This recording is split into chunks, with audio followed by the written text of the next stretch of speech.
This meeting is Go. being recorded. All right. Perfect. All right. So my name is Lindsay. I am a program facilitator at the Grow Community Food Literacy Center. And today we have our guest chef, Allan A. Medad, who is a great chef, cooks a lot of his own foods and grows a lot of his own foods throughout the summer. And so, yeah, he'll introduce us to strategic cooking and how we can cook with what's in season throughout the year and make the most of what we have throughout the summer. So yeah, take it away. Awesome. Thank you. Well, I guess perhaps this part you could put on for people who join, not just later, but say next week. But the idea is that I just want to say a few words about what I'm trying to accomplish here based on what I do in my, day-to-day life. It's not about sexy dishes or fancy dinners that elicit oohs and ahs and, all kinds of adulation. It's really food. Number one, it's food for thought. This show, this tutorial, whatever you want to call it, this conference is going to be a stimulant. It'll stimulate your mind, and it may not lead to oohs and ahs, but it will definitely lead to yum and reduced effort, like efficiency. The principal goals in trying to accomplish this strategic cooking mindset is to always think in terms of what future purpose could some part of this cooking session serve. So we're not just making dinner for today, but we may be making some components for 1, 2, or 3 other meals. And I'm sorry, but I didn't get the lady's name who said she likes to cook and have leftovers. That's very interesting because part of this philosophy is to have what I call set-asides. So I consider leftovers to be accidents, and set-asides are purposeful, right? So set-asides can be either part of the whole dish or a component that you'll recombine with something else and make a totally different dish. Okay, so every cooking session, every cooking session, unless I'm really harried, is an occasion, like it's a shortcut bridge that will make some future dinner a little easier. That's where the set-asides, for example, I'll use an example today. I got my bunch of spinach. I also had some arugula. I happen to have picked some wild greens because I can, but you could, for example, add mustard greens or some Chinese greens that you could get at a grocery store. And I always do double, because to begin with, greens are great. And the same thing with the quinoa. I'll do extra quinoa, okay?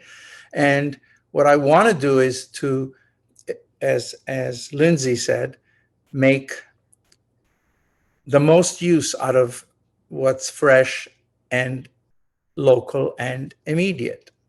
I'll show you I want to show you something, whoever's here. And this is my freezer, okay? You could, if you look inside, it's basically full of jars, big and small. Each one of these, with rare exceptions, some of them obviously contain a whole soup, right? Like, so I can thaw it and make myself a soup. But many of them are these set-asides. This jar, for example, I took out, is actually garlic that I pasted in oil and with salt when it's at its freshest. Believe it or not, this is last July's garlic. I prefer it. In about a week from now, we will get garlic certainly in the Niagara region, and probably in 2 weeks everywhere else in Ontario. And then I'll make my batches for next year. And of course, I'll keep using during the year. So I'm going to take this. Sorry, I guess you can't see that. I'm going to take this garlic and I'm going to introduce it after I've cooked. Sorry, after I sauteed, I'm going to introduce it to this frying pan that already has all the ingredients, like the spinach and the wild greens and the wild mustard. And because it's warm and because the garlic is not the kind that you buy in the store, you don't have to do much other than maybe reheat it and it'll incorporate it. It's not going to be like this green dish is not going to have the garlicky aftertaste or anything, even though I put probably double the amount of garlic that you might put on a ordinary day. The reason is because it's young garlic that's not been concentrated by age and lost a lot of its good stuff and is now just, well, smell and grease. That's what I look at it. That's what I look. Now, when I've done that, what I typically will do is I'll take half of that spinach and green mix and I'll put it somewhere. I'll either refrigerate it because I'm going to use it within 3-4 days, or I will freeze it for a week or 10 days, whatever I want to freeze it for, and use it. The same thing with the quinoa, as I said before. Do double the quinoa amount or more and separate part of it. And if you remember, quinoa is one of the probably the most durable of all of these. It's not a grain, it's a seed, but people consider it a grain for the sake of cooking. So if you cook it today, you could put it in the fridge and it'll keep for a week. So it's one of those things that lends itself tremendously well to the strategic cooking idea, because you'll make another sauce and you'll make a total different treatment 3 or 4 days from now, but you won't have to make the quinoa. It's already ready. Part of the idea that is, for the set asides and for cooking and for doing things, for future use, you can create with great ease, almost as a side action to what you're doing, the kind of condiments that will last and will serve many purposes. Like Lindsay, or any one of you, I do buy some condiments. I buy mustard. Sometimes I buy hot sauce, whether it's Asian or Mexican. But I guarantee you, I don't buy as many of the condiments as as does an average cook, because many of these condiments you could make yourself. I'll give you let's say 3 examples. Okay, let's say you're making salad and you like arugula. You like the arugula raw and you add it to your salad. Well, all you have to do is take 4 or 5 leaves from the bunch, smash them, chop them, do whatever, or best would be in a mortar and pestle, but most people don't like to take the extra time to do that. So even in a food processor, you just chop it up, add some garlic, which you may have had reserved from another time. I do. Add some garlic, salt, and black pepper, and you have an arugula pesto that will be an amazing topping for, for a piece of bread that you want to toast or fry in some oil, which is even better than toasting because it doesn't get dry, and or pizza if you either make it or buy it. It's really one of the better things to spice up or tart up a pizza. Just as the next example is, if you're making tomato sauce, well, just take two or three spoons of the tomato sauce, take it out, and incorporate some garlic, two or three or one or two kinds of hot pepper, and some salt and a tiny bit of vinegar, and you got a hot sauce for the next little while. And you don't have to buy. It's not just the money saving. You don't have to get another jar, another thing that was created by somebody 10,000 or more kilometers away. I'm trying to think of a third one. For example, this is something that I typically do. Like basically every time I cook using these two ingredients, if something calls for chopped onion and some garlic, whether it's raw or sauteed in order to incorporate it into a dish, what I will do is I'll get a little out, whether, again, if it's been sauteed, I'll take a couple of spoons. If it's not sauteed, I'll take it, set it aside. In the case where it's sauteed well, you could use it in many ways. Again, incorporate something else. Could be hot peppers, again, could be some cilantro and some other greens, and you make a nice sauce, all the kinds that you could look up on the internet. Green condiments, green salsas, all these things. Or if it's raw, what I would do, I would put some extra salt on it and maybe a little oil, and I'll just leave it that way. I can then use it in a salsa or in a ceviche or in something else. And it's, another way of both saving time and effort. But coming back, how are you doing with the quinoa? Lindsay, is your quinoa cooking? Quinoa. Yes, I think I probably have about 5 to 10 minutes left on mine. That's great. Okay. Have you done anything with the greens? I have not, no. Okay, that's okay. So what I would do now, what I'm going to do now is, again, I would take a little bit of the quinoa out of the pot. Well, first what I'll do is this. I'll show you what I'll do. I'll take part of the greens and I'll put them, as I said, for the next time.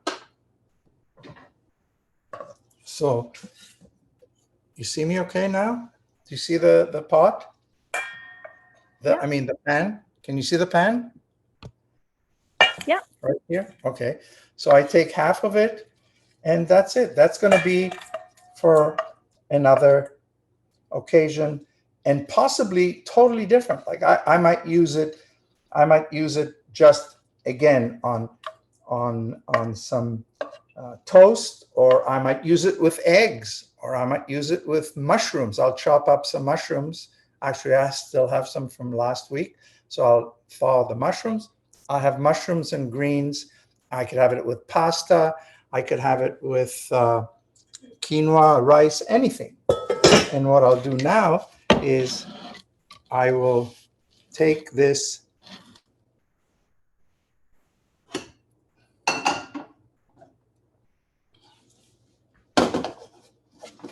and I'll incorporate some of the quinoa, large enough portion for 3 meals. By the way, in case, well, I know I didn't mention it, but in case you guys don't realize it, quinoa is probably, pound for pound, the healthiest of these, it has more protein than rice. It's certainly a lot healthier. I love pasta.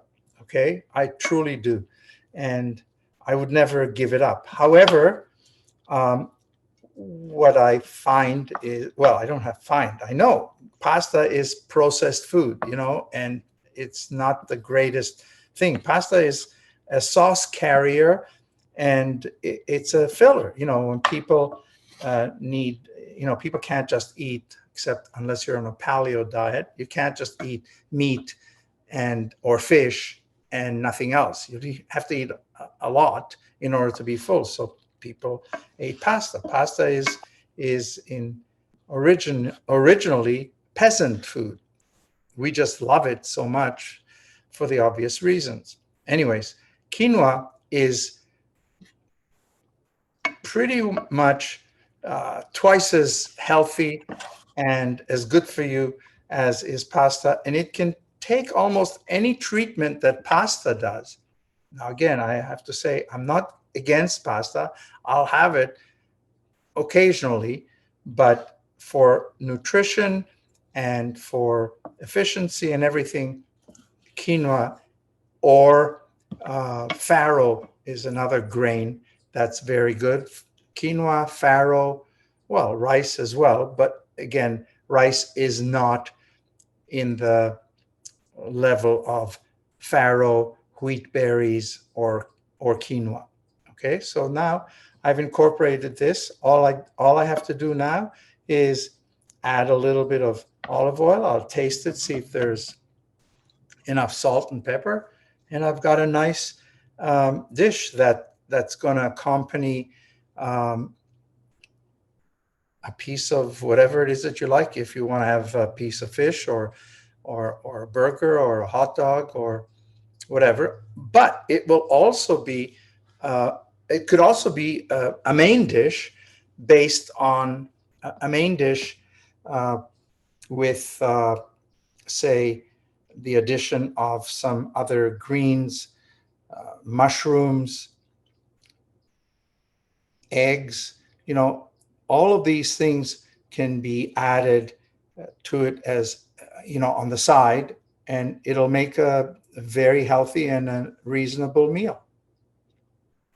I should pause for a second in case anybody either has a question or wants to keep, needs time to keep up for a sec. Anybody? I have a question. Yes, please. You've shown your spinach, but you haven't shown us what you've done to get to the stage that it's at. Okay, I was going to do that in reverse. Yes, you're right. Well, it's very simple, but yes, I was going to get to it.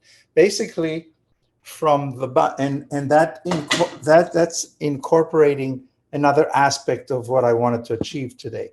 So you all know this kind of bunch of spinach that you either already have or can get at the farmer's market or supermarket. A rubber band around the stems, and on top of here were leaves, which I cut 3 times. I put some oil in, some salt, and that's that. And as I said, I incorporated the garlic later. If you're using dry garlic, like the kind that you buy in a store, and not the fresh one that will arrive in a week or two. If you're incorporating garlic that you have to peel and then squeeze, I would flavor the oil with the garlic first, and then take out part of the cloves, and then just put in the greens, chop it up, and the greens chopped up, and saute them for no longer than 3 minutes. Just keep, medium heat, nothing terrible. But now here's the deal. That's why I wanted to say it later. So I keep all these stems, and when I picked my mustard greens, okay, I kept the stem and the root, and the same thing with the arugula. Okay, I'm going, okay, there it is. See, I keep the stem. And why do I do that? Because all of these things, all the spinach, um, stems, and even part of the root. And if you buy cilantro, you'll see you also get a bunch with a whole bunch of roots.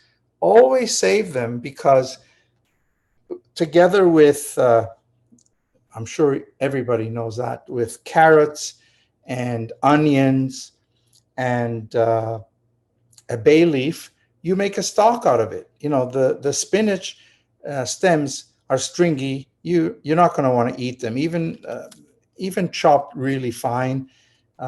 Eventually, you know, they get to be too woodsy towards the bottom. So make the most use out of them. So what I've done is I will take, and there's a section, I think there's a printout that should tell you what I do with a bunch of spinach, right? I will take it and I will make some stock that could be either a general vegetable stock or it'll become a starter for a spinach and something soup. Does that answer your question about the greens?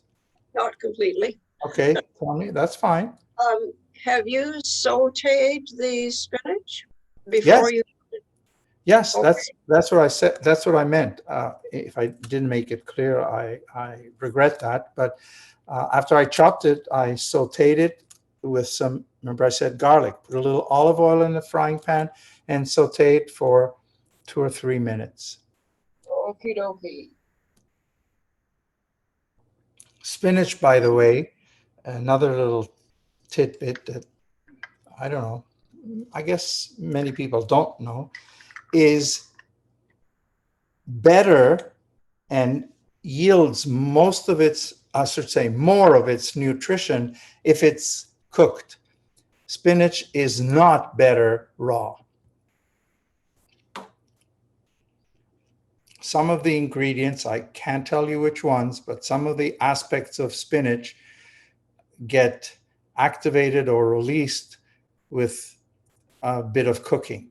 So kale is another one just like that. There are many others that you can eat raw and get all the benefits, like obviously regular salads, arugula. Although I also use arugula in cooking. I'll frequently use arugula together with spinach because they make a good pair and they complement each other, and the result is more flavorful than either separately.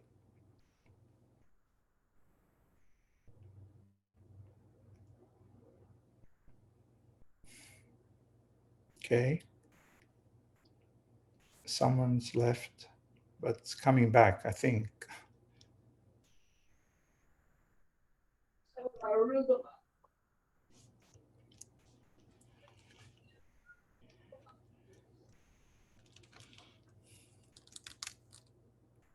Did you get some arugula?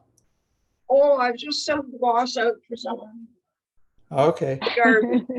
that's good. Oh, you grow it yourself? Yes. Oh, good Nice. for you. That's what I do. Yeah, that you're already ahead of the game. So between your jars and your arugula, and I guess you have herbs in your garden, you could teach this. You could lead this next session. What do you think? I think I'd rather watch you.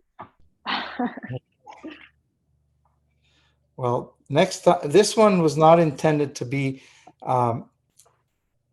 or planned to be as much of cooking as introduction to the ideas, to the philosophy, and give you one example. In the next show, I've planned to have some assistance and a more presentable and efficient kitchen counter, and we could do some real-time cooking together. Also, because it's going to be somewhat different. I mean, greens, I figured if I say like as you said, if I say saute some greens, cook some quinoa, that's not going to be too challenging for anyone. The idea behind what we're trying to accomplish here is what I wanted to focus on. And with that in mind, coming back, if I'm not mistaken, the jar that you had held up earlier, am I right? That was a stock jar, right? You had some stock that you had made?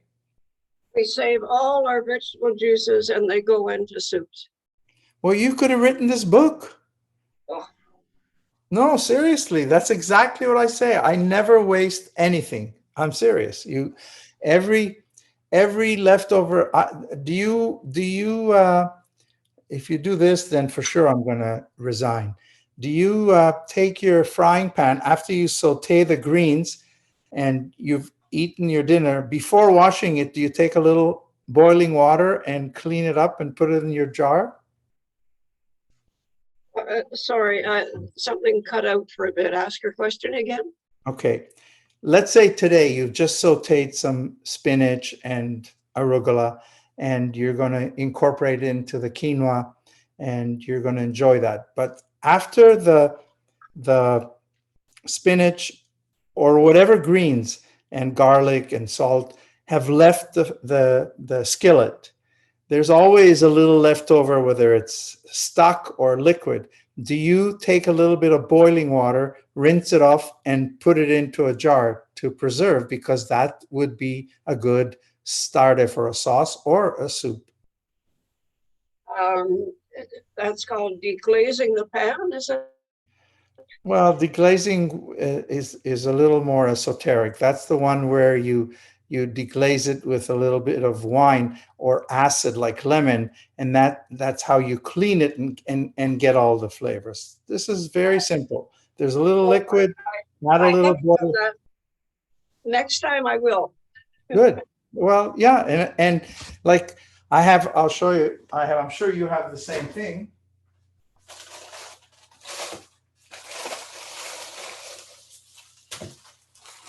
Just like with the jars, I have 2 bags in my fridge of ends of things, whether it's, in this case, it's cilantro, marjoram, and celery. In this case, it's mushroom stems.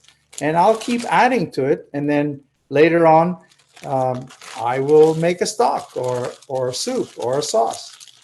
And I'm sure you do the same from what I surmise. And it's the I same have a thing question with, about the stocks. When you make them, do you normally just, I guess when the bag is full, you just put it in some water, or do you add anything specific no, to it? Or?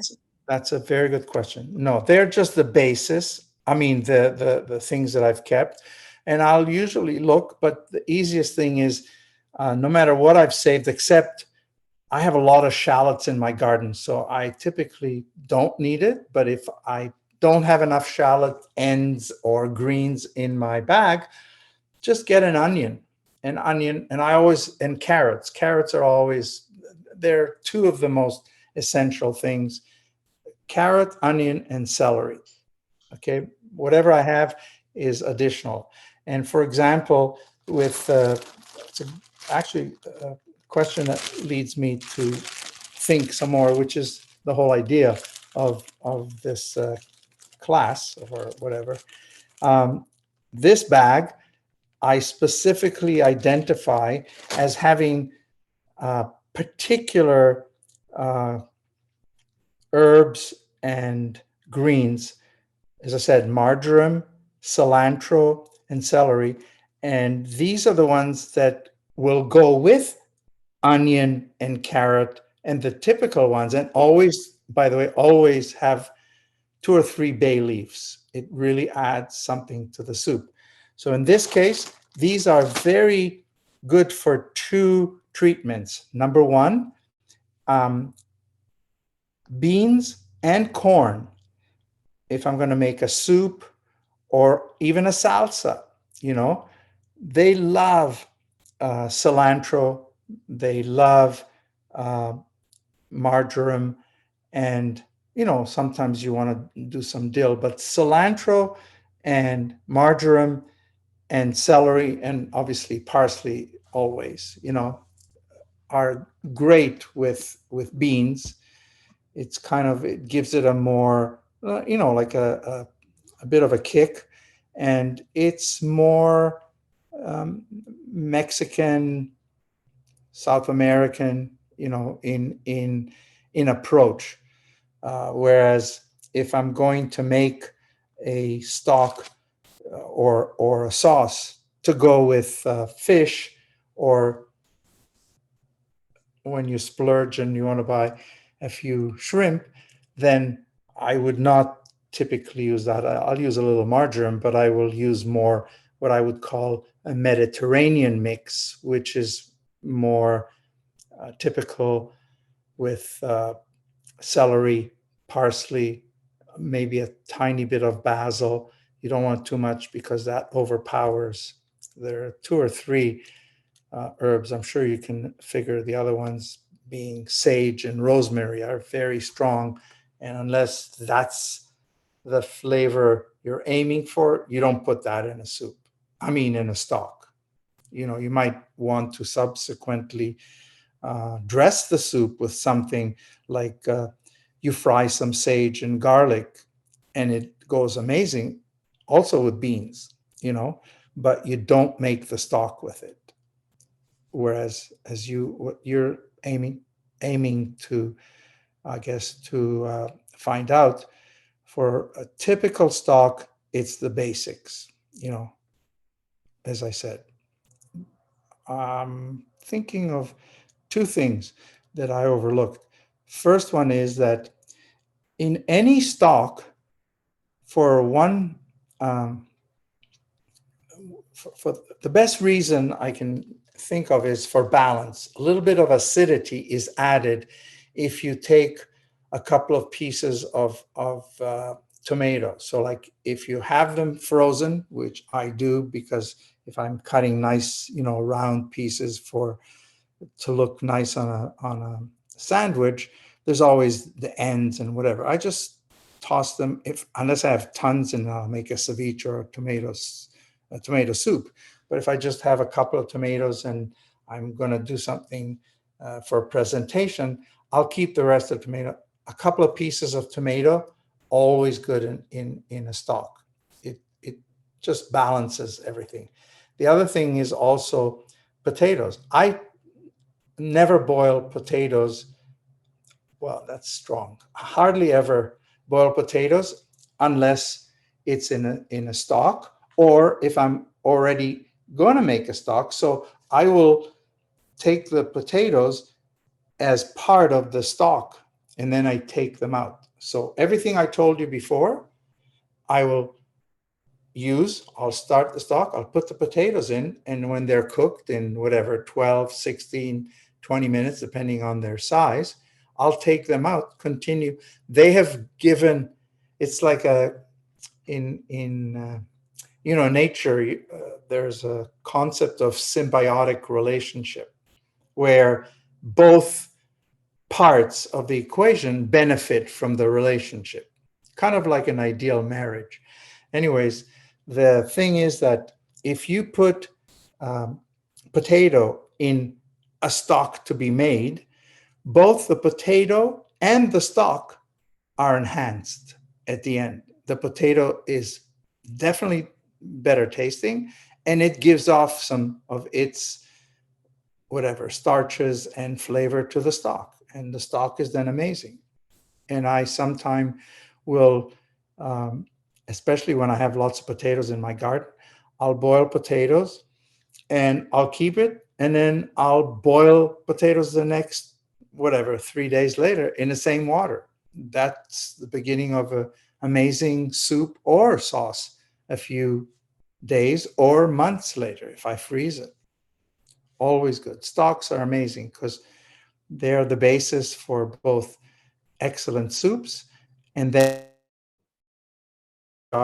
it's great for a sauce, whether it's for pasta or for quinoa, because even after the quinoa is cooked, in this case today, we just put the greens in for simplicity's sake. But if you want to get it a little bit, I guess, again, to a higher level, then you could take out the greens, and in that skillet where the greens cooked and there's already taste on the skillet, you add some stock that you have in a small jar, or take a half a jar, thaw it, put the stock in and reduce it. Simply cook it down, maybe with a little more garlic or whatever herbs are fresh, and you've got yourself a thicker sauce. You put the quinoa in that, and it just enhances the flavor.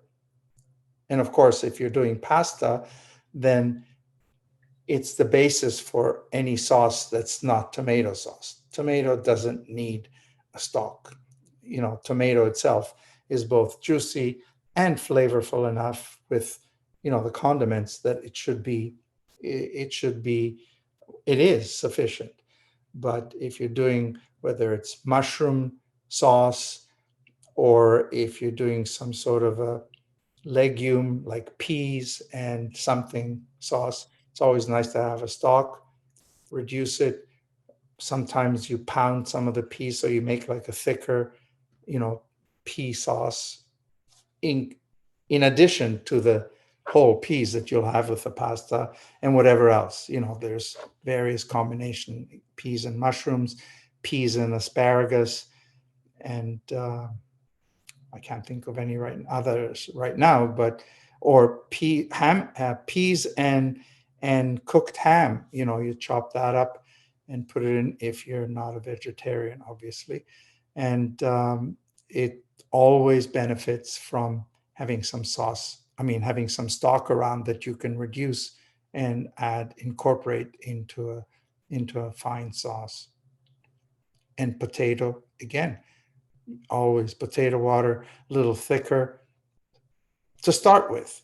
At the end, if you reduce potato water or reduce stock, ultimately it's the same, just slightly different flavor.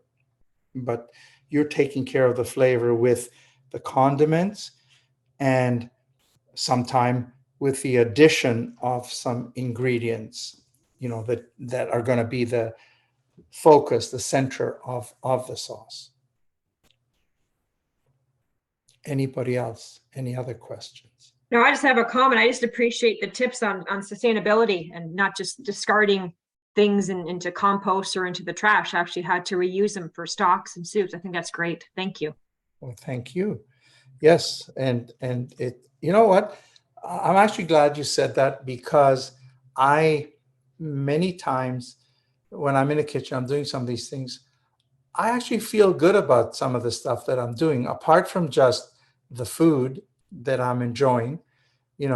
I say, wow, I didn't, my green bin is hardly even full after a whole week. By the way, I don't have a green bin. I just compost stuff. But you know what I mean? Other than fruit peels and literally the end, even from stock, by the way, you just gave me another sort of stimulated, another idea, another little sidetrack. And that's something that maybe, well, directed to you, obviously, but Lindsay also. If you make a stock with these things,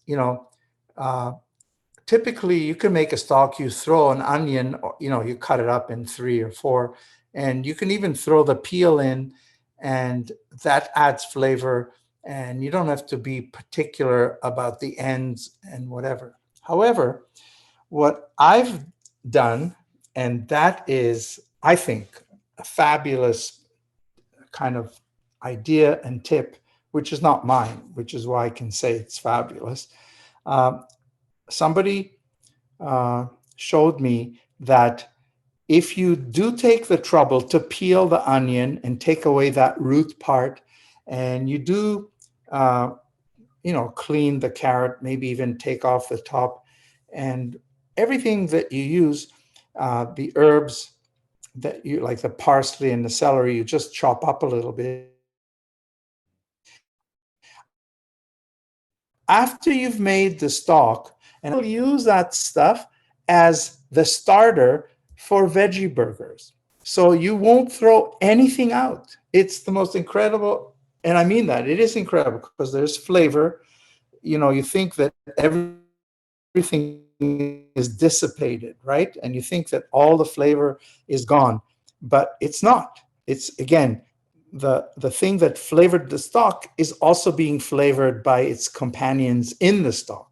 And then if you squeeze out all the water and then you add, again, there are recipes for veggie burgers everywhere. But one of the things that you can use is chopped up, and usually people use, anyways, they use a processor. So use whatever vegetables and herbs you had, and then add the quinoa, the flour, the egg, and the chopped mushrooms are usually very good because they give the thing more substance. And you have amazing veggie burgers, and you don't have to buy ones wherever they are sold and all the packaging and all the garbage, and they're going to be better. That's so interesting to use pretty much the same vegetables 3 times then. Exactly. That's And great. with these, even this, remember I showed you earlier, if I'm going to make, and I sometimes do it differently. In other words, if I'm going to make a stock with an idea that I want to make a soup, then I'll take this almost to the end, well, let's say about 2 or 3 centimeters, and I'll chop it finely, and then I'll use it in the stock, because if it's chopped really fine, it's going to be okay. And then the rest will, or sometimes what I do is I use cheesecloth, and in the cheesecloth, I will put the stuff that I don't want in my veggie burgers. They're still going to give flavor, but I take it out and toss it. And guess what? You can reuse the cheesecloth. Boiled, it's not quite antiseptic, but certainly if you reuse it the next time, you're only going to reuse it in another soup. So it's going to be boiling for 2 minutes. There's no germs, no danger to your sanitation concerns. So yes, you can use it exactly 2 or 3 times. And the same thing with celery. I'll use every part of the celery. And later on, if we have, the later summer sessions, if there's enough interest, then I will show you the same thing with celery, with tomatoes, for example, especially, and even corn. Again, things that we have in abundance here in Canada. Zucchini, same thing. I'll use the ends of the zucchini, the kind of rough part that sometimes has little prickles on it. You just put that in the stock. It flavors the stock. There's no need to throw anything away unless you have some rabbits. And I do, but not where I want them. They're in my garden. So yeah, so this is like, I'd rather, at this point, I'm done with the demo part of it. I'd rather answer questions. Because one of the things that happens is if you pose a question, you've probably seen it a couple of times already today. I say, well, that was a good idea because it got my mind going. It's the same thing with you. I can give you a suggestion, and if you incorporate it into your thinking, if you process it for a little bit, then you will come up with other ideas that I may not have.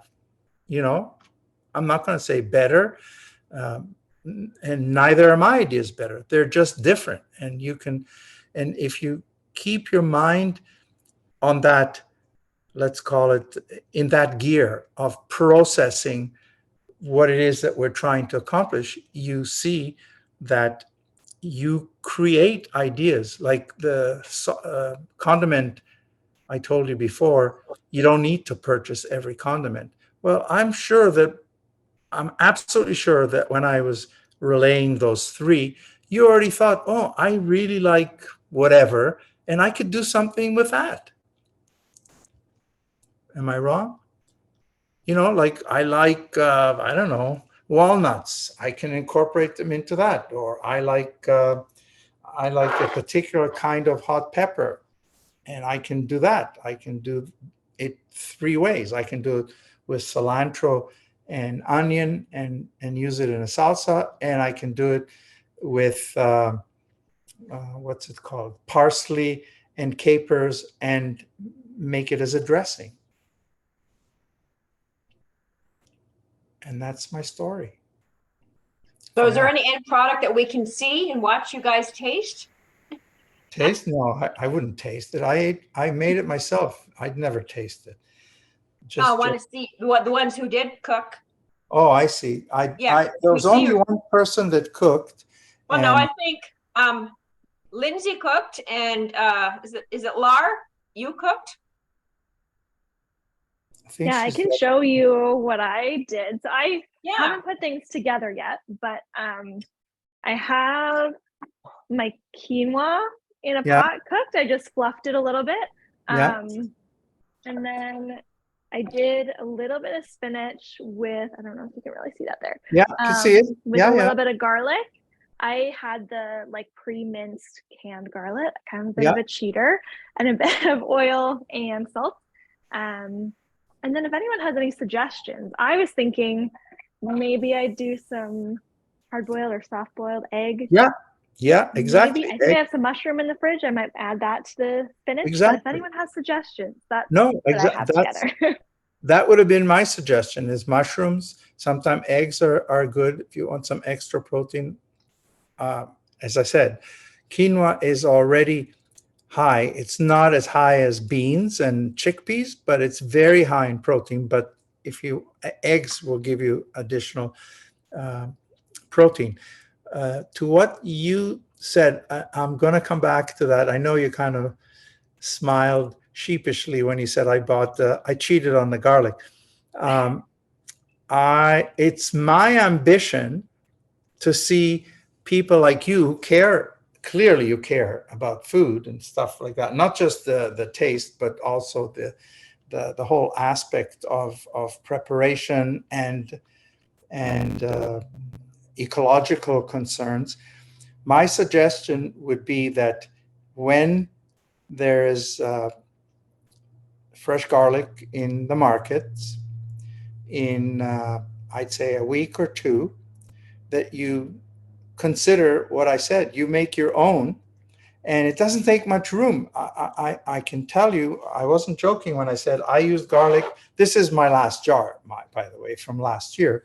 I already have some garlic, but I'd rather it grew to full maturity. But I have cheated before, like when I just chop it and put it in, But to flavor like a already cooked dish, I use that, and that's from 10 months ago, frozen. Oh, wow. And all you need to do is chop up buy some garlic. It'll be one session, but again, it's one session that'll serve you tens of times, okay? And it's not that difficult. You could put it in a food processor, and with some salt, which is good because it helps break it up.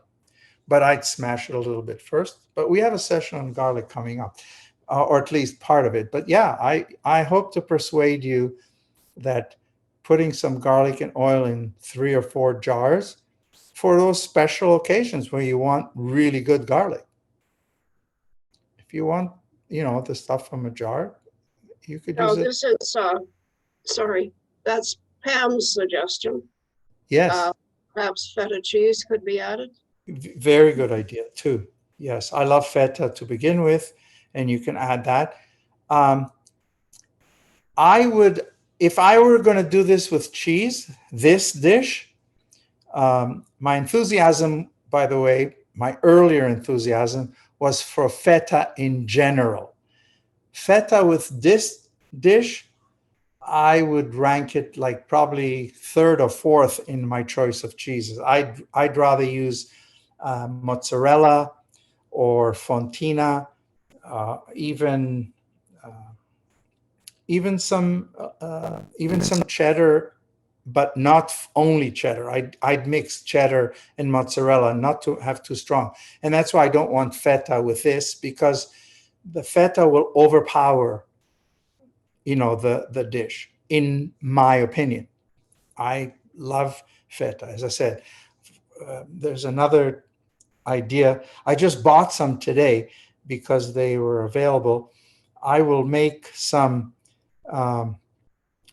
if you buy some of the larger jalapenos, and green, they're not as hot as the ones that are made just to heat. And you can use that if you can stand heat. If not, there are other elongated peppers that they sell now from Mexico in some markets. And if you cut them in two, and then you put feta in that and a little tomato, one of the condiments I said before, they make amazing either side dishes or appetizers, and that's where I use feta. I use feta in tomato, in pepper, something that has, strong. I wouldn't use feta with asparagus, if you get my drift, and I wouldn't use it with spinach. But that's just me. What did you put There's another today? question. Yes. Veronica. Good. I like questions. Oh no, she left. I think she was saying bye, I think. Okay. I know she was one who had to leave a little bit early. That's okay. That's yeah, okay. any other questions?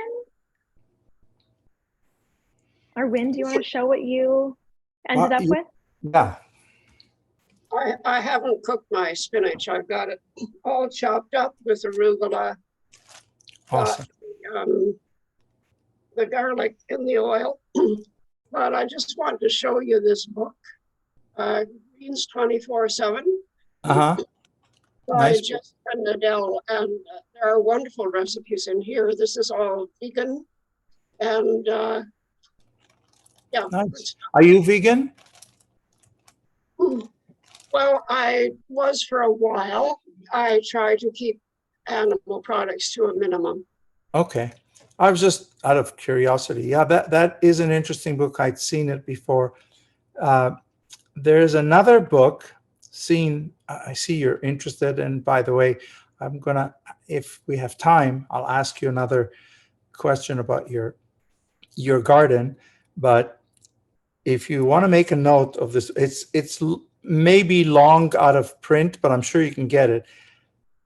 Probably the best cooking book. It's not just a recipe book. Most cookbooks now are recipes. It's by a British writer whose name I now can't think of, but it's called Honey from a Weed. I'll think of the name of the writer, and I will post it. I'll ask Lindsay to post it. And that book is as pleasurable to read as it is informative and will give you ideas. That's probably the book that has influenced me the most.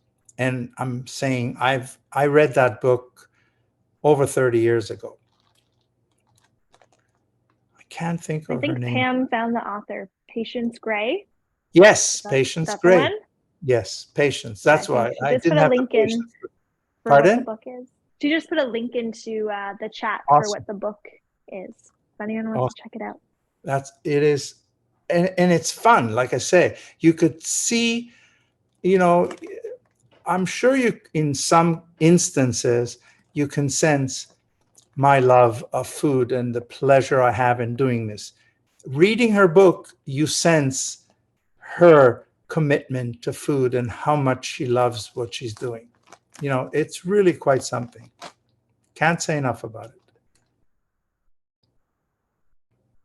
And that's it. That's all I can say right now. But I will think there's another book possibly. And I did have one more question about the garden.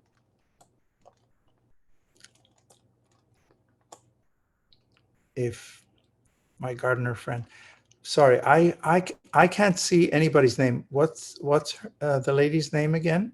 The garden? Wynn, I think. Wynn? We have a garden, yes. Yes, I know. I was going to ask you one question. So do you grow your own garlic? Yes. Good for you. That's great. And are you getting any scapes now? Yes, we haven't eaten them yet, but they're out there. It's my husband grows the vegetables. I look after the wildflowers. Good for you. Well, see, I'm both the husband and the husband. So I have to do everything, growing the vegetables and a few flowers. But flowers, I just do perennials. So I don't have as much work. Do you grow, you know that you could grow, I'm sure he knows, but I would grow garlic and shallots even between your flowers. They don't, in fact, number one, they're good because of insect. Number two, they don't take room and you can grow them anywhere. And the last question or last suggestion I will make, Lindsay and I were talking about that before the weekend. If you don't already grow it, or your husband, then look out for garlic chives. Oh, yes, yes. Garlic chives, I cannot sing their praises high enough. Like I would add, I didn't want to say it today because it's not something you can easily get in a market, you know, but I never do greens, never, without chopping up some garlic chives and adding them once I turn off the heat. Just let them, you know, semi-cook in the warm, whatever, or just before I turn off the heat. So if you can get garlic chives and put them in a cup, they even have beautiful flowers in the fall.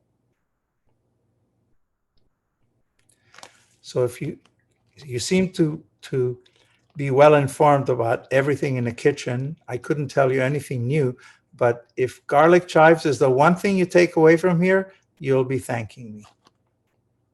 Thank you. Well, after you've tried them, they're really good. And they're good, like, again, I use them with the arugula, which obviously you grow. Do you have perennial arugula or do you just grow annual? I think this is annuals, but our spinach is perennial.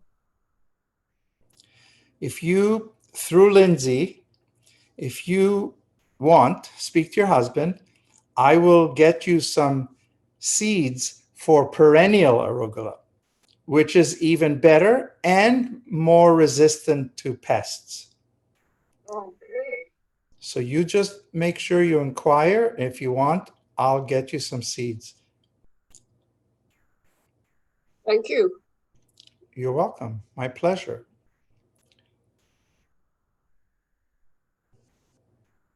Perfect. Well, yeah, thanks so much, everyone, for joining us today. Yeah, if you have to run off, feel free to do that. If you have any other questions, feel free to stay on and ask your questions. And otherwise, we'll see you next time. So the next session will be on July 19th. 17th.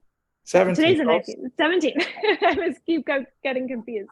July 17th, peas and paste and what to do with the fresh peas. So yeah, hope to see you at that one. Well, me too. Me too. Hopefully there is